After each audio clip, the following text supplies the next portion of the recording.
Alright everybody in that YouTube world of ours, this is Taz, I'm your game reviewer, and this is the first game that I'm going to be reviewing in my, hopefully, continuing career of game reviews. This game is called MediEvil, originally released for the PlayStation Original. This game is now currently available for the PSP and PS3 via download on the PSN store as a PS1 classic. I mean, I need to say PlayStation in a sentence.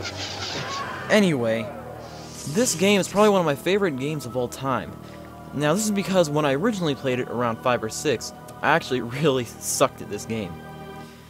Now, you might be wondering why, if I think it sucked, it's one of my favorites. Well, my dad decided to play it for me, and he actually got really into this game. Now, that's something that's pretty incredible considering my dad never plays video games. He said he enjoyed the puzzle aspects of it, and just overall gameplay. And so I tried it again when I got a little bit older, and I really liked it. But anyway, that pretty much ends my whole little story. Now, before we get too far into the game, I want to discuss, since this is a PSP game, what the controls are that I have set for this on my PlayStation Portable. Let's take a look.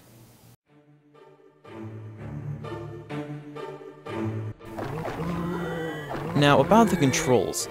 Since this game was originally created for the PlayStation 1, the PSP obviously doesn't have the two shoulder buttons L2 and R2. Now, because of this, I had to reassign a few buttons. This resulted in me taking the L1 and R1 buttons and putting them in the location of the up and down arrow keys. The L2 and R2 buttons, however, have been switched so that L2 is on the right side and R2 is on the left side. This is only to get the camera adjustment better for me. However, if you want to change it to your personal preferences, that would work as well.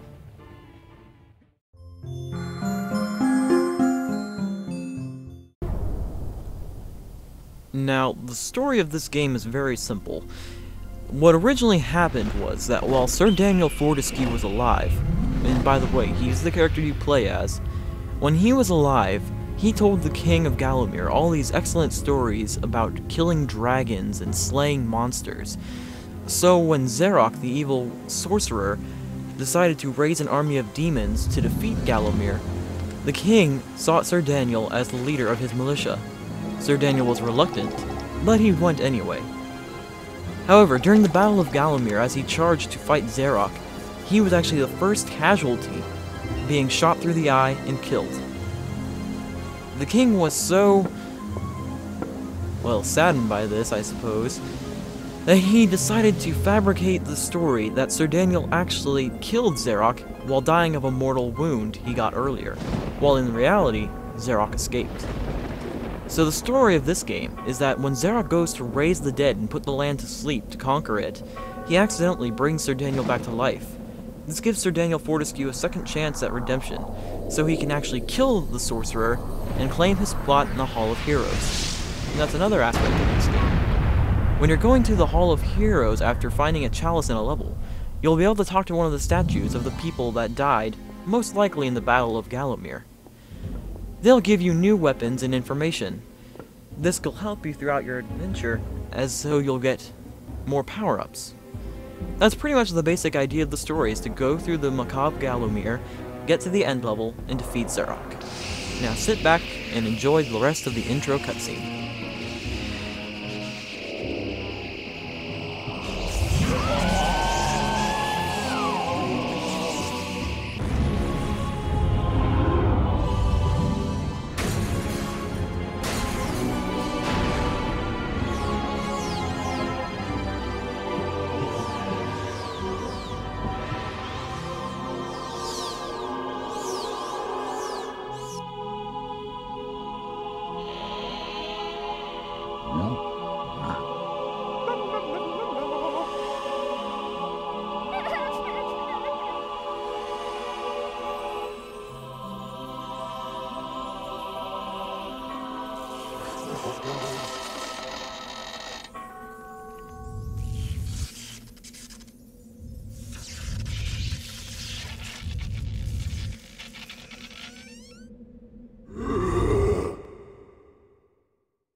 Holy crap.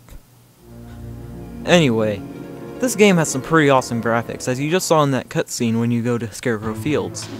The cutscenes in this game I consider top-notch among some of the PS1 games. However, when it comes to the environments, they might have been a little bit better, but they still look pretty dang good for being one of the first 3D games for the PlayStation. Also, this game has like really black backgrounds. That was supposed to be like that. It was supposed to seem a little bit frightening, and it was also supposed to make it seem a little bit more Gothic, a little bit more medieval.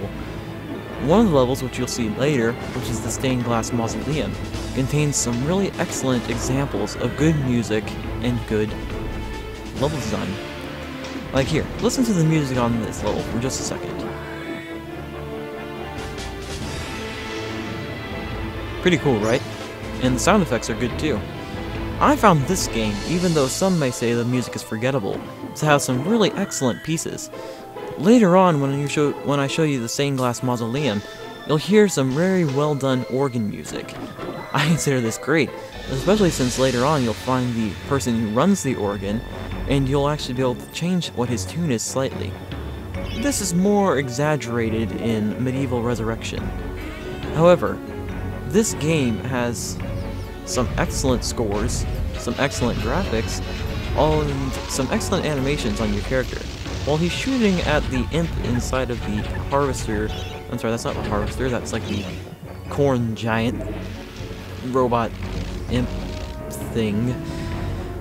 He has some good animations when you see, such as the daring dash, when he adds little sparklies when he puts the rune in there, and even the smoke when the treasure chest pops open. All there are lots of nice little graphic effects. They look really nice and do very well for this game.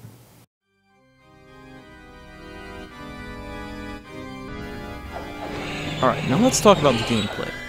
When you first start in MediEvil, you end up in Dan's crypt. There you can find 3 different weapons: throwing daggers, a projectile, a short sword, and a bronze shield. Throughout the game, you'll go to places such as the Hall of Heroes and collect many other different weapons. These can go from crossbows, to longbows, to spears, to different swords, and even hammers. These weapons you'll just get throughout the adventure, including maybe some upgrades for them. These weapons will help you get through certain levels, although none of them are technically essential, as the ones that you'll find throughout the path will be able to get you through the levels anyway. They just might not be as powerful. Other than that, the game only has a few basic controls. The X button provides for a quick slash, a quick smash, or a single shot from a projectile, sword, or hammer. However, if you hold down the square button, with a sword you'll get a complete roundabout attack, which is more powerful, but also might be less effective against smaller enemies such as the imps. If you hold it down on the hammer, you'll get something kind of like what looks like an electric field going off around it. And most projectile weapons won't be able to do this, but certain ones, such as the throwing daggers, can actually be charged up and become more powerful. When you use this on the throwing daggers, you'll actually throw 3 slightly powerful throwing daggers instead of just 1. Now, this game itself is actually quite easy. Even the boss battles, where you're supposed to fight more powerful enemies, aren't really that difficult.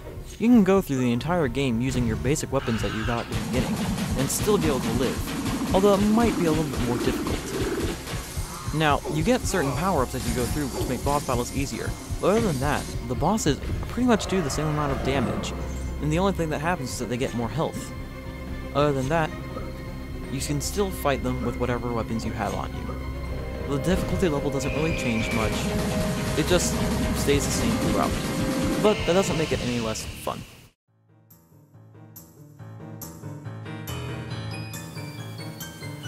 As I finish my review, I want you to listen to this MediEvil track that was in the game, but never was played in any of the levels. Now, for the controls in the game, I give them a score of 8. It is very easy, hack and slash, pretty much simple to get, and simple to do. For the story, I give it a 7.5. I might have made it lower than that, because the story was pretty simple, but it was a good one. A very effective, very fun game to play.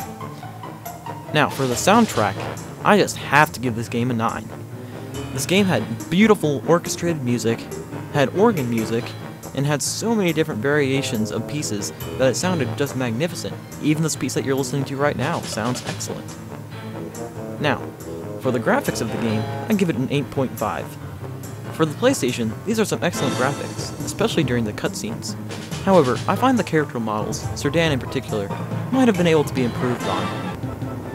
For the difficulty, I give it a 6.5. This is because although the game was somewhat difficult, it wasn't too hard overall. It had interesting puzzles, but that's about it. And finally, for the gameplay, I give it a 7.5. It was pretty much typical hack and slash, but it was very fun with a variety of weapons and levels. And now for the grand total. The grand total for everything added up and divided by 6, since there were 6 categories, is 7.8. Wait a minute, wait, what? No. Since we love this game so much, we're gonna make it an 8.8. That seems fair. Next weekend, join me while I review Final Fantasy I 20th Anniversary Edition for PSP. See you then!